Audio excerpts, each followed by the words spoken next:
La homologación de los sistemas de gestión con la reforma laboral. Introducción.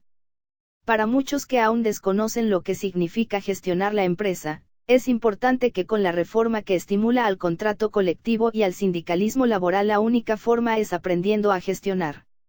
La ISO 9001, que es el sistema de gestión de calidad acreditado por la OCDE, establece como puntos importantes: la medición de los procesos, eficiencia de los procesos y mejora continua, revisión de las no conformidades, revisión por la dirección, acciones correctivas para eficientar los procesos en base a una planeación estratégica. En otras palabras, productividad. Pues ahora estos aspectos que dejaron de tener relevancia con la fallida norma del 2008, ahora con la nueva versión de la norma, la ISO versión 2015, ya mejorada y basada en las necesidades de las empresas, puede ser una guía para hacer frente a la reforma laboral, al sindicalismo y a los temidos contratos colectivos de trabajo. ¿Pero en qué consiste la reforma laboral? El Senado aprobó este año la reforma laboral, relacionada con la justicia laboral y la libertad sindical. Con esta reforma se busca fijar, entre otros puntos, reglas claras, disminuir juicios individuales de conciliación y garantizar representatividad óptima en negociaciones colectivas. ¿En qué consiste? La reforma laboral, según los legisladores, garantiza que las decisiones tomadas por los trabajadores serán consideradas y protegidas. Estos son los puntos clave de la reforma. Los patrones tendrán la obligación de entregar a sus trabajadores, de manera gratuita, un ejemplar impreso del contrato colectivo de trabajo inicial o de su revisión, dentro de los 15 días siguientes a que sea depositado ante el Centro Federal de Conciliación y Registro Laboral. Los contratos colectivos de trabajo deberán revisarse al menos una vez cada 4 años. Sobre sindicatos, federaciones y confederaciones, la reforma estipula que los trabajadores y los patrones tienen derecho de constituir las organizaciones que estimen convenientes, así como el de afiliarse a las mismas, con la sola condición de observar los estatutos de las primeras. Para esto no necesitarán autorización previa. También tienen derecho de libre afiliación y no pueden ser obligados a formar, o no, parte de agrupaciones. La elección de directivas de sindicatos y federaciones deberá ser mediante voto personal, libre, directo y secreto de sus miembros, y que el periodo de duración de las directivas no podrá ser indefinido. Además, las federaciones y confederaciones deberán constituirse por al menos 2 organizaciones sindicales. Desaparecen las juntas de conciliación y arbitraje. En su lugar se creará el Centro Federal de Conciliación y Registro Laboral, que realizará la función conciliadora en materia federal y llevar el registro de todos los contratos colectivos de trabajo, reglamentos interiores del mismo y de las organizaciones sindicales. Cada centro de conciliación se constituirá como organismo público descentralizado de la respectiva entidad federativa, los cuales tendrán el número de delegaciones que se considere necesario constituir y contarán con personalidad jurídica y patrimonio propio, así como plena autonomía técnica, operativa, presupuestaria, de decisión y de gestión, señala la propuesta aprobada. Para ser más específicos, lo anterior se traduce en que se acabaron los sindicatos blancos. Se acabaron contratos colectivos de adorno. La empresa pierde total control de sus trabajadores en la conformación de un sindicato, ya que esto se hace por Internet y de manera secreta. Asimismo pierde el control de los sindicatos, ya que se manejan autónomamente en base a sus agremiados. El gobierno dará de 1 a máximo 4 años para que todas las empresas tengan representación, y un contrato colectivo dado de alta en Internet conocido y aceptado por sus agremiados.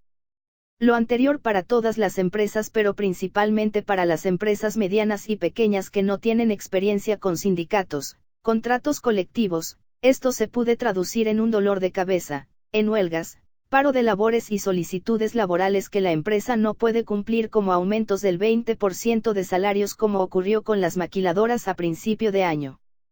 ¿Qué es lo que se puede hacer? Aunque los cambios en la reforma actual son fuertes y dirigidos al sindicalismo, también existe en la Ley Federal del Trabajo una visión hacia la productividad y la defiende en varios artículos, principalmente en los artículos 153. ¿Pero a qué se refiere la productividad? Como ya se comentó, por primera vez la Ley Federal del Trabajo se homologa con la Administración en base a la gestión, lo que significa medir los procesos y en base a esas mediciones obtener eficiencia de procesos, departamentos pero principalmente del factor humano. Con esto no es obligación implantar un sistema de gestión de calidad, pero al menos utilizar los puntos de la norma que dan las directrices para cambiar a un sistema de gestión, entre ellos, como se dijo antes, medir con herramientas estadísticas propias de un sistema de gestión la productividad. ¿Por qué medir la productividad? Porque en base al artículo 153 A que defiende la productividad, al establecer una comisión mixta de capacitación y productividad, el sindicato que será parte de esta comisión mixta se compromete a participar para cumplir con la capacitación, y entre otras cosas y las más importantes. Punto 1. Vigilar el cumplimiento de los acuerdos de productividad. 2. Vigilar, instrumentar, operar y mejorar los sistemas y los programas de capacitación y adiestramiento. 3. Resolver las objeciones que, en su caso, presenten los trabajadores con motivo de la distribución de los beneficios de la productividad. 4. Proponer los cambios necesarios en la maquinaria, los equipos, la organización del trabajo y las relaciones laborales, de conformidad con las mejores prácticas tecnológicas y organizativas que incremente la productividad en función de su grado de desarrollo actual. 5. Proponer las medidas acordadas, con el propósito de impulsar la capacitación, medir y elevar la productividad, así como garantizar el reparto equitativo de sus beneficios. 6. Autentificar las constancias de competencias o habilidades laborales expedidas a los trabajadores que aprueben los cursos de capacitación y adiestramiento, en su caso, cuando aprueben el examen de suficiencia aplicado por la entidad instructora, y 7. Emitir opinión sobre la permanencia de los trabajadores contratados bajo las modalidades de capacitación inicial y periodo a prueba.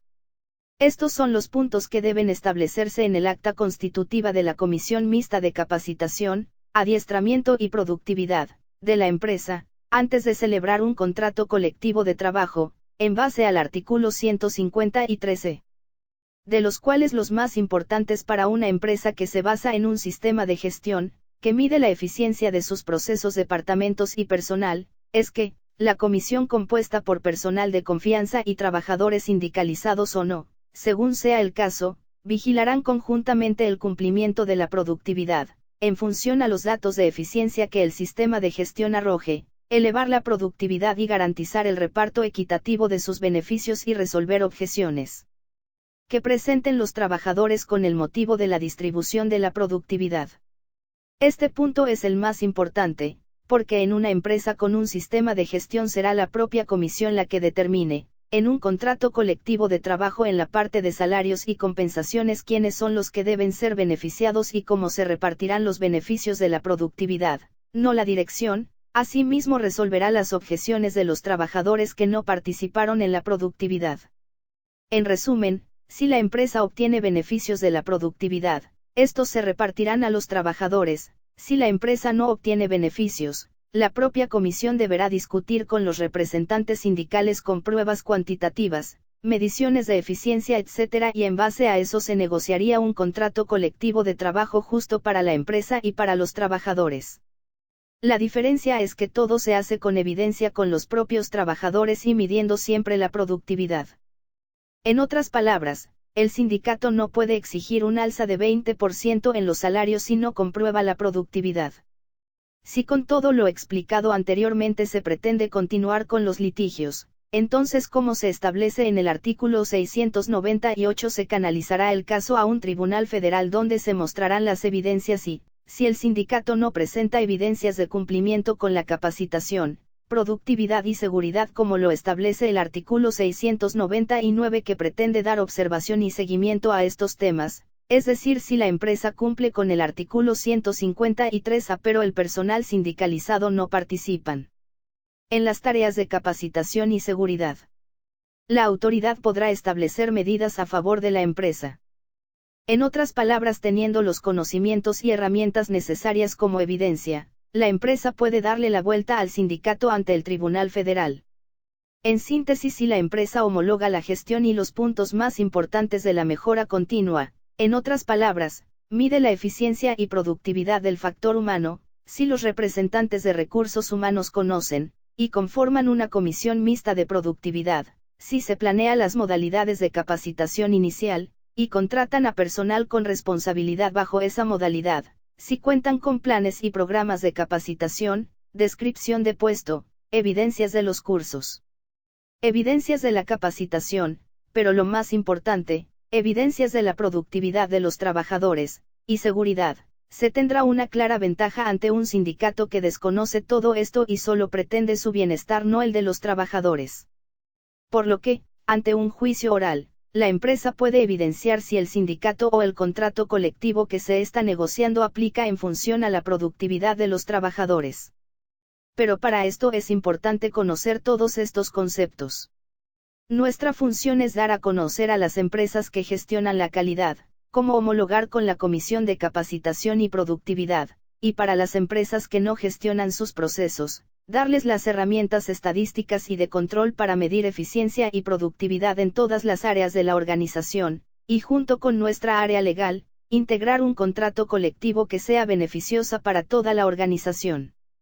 En los módulos posteriores se pretende explicar las herramientas, y aplicar nuevas para que la empresa empiece a medir y gestionar y contrarrestar los efectos potencialmente complicados de la reforma.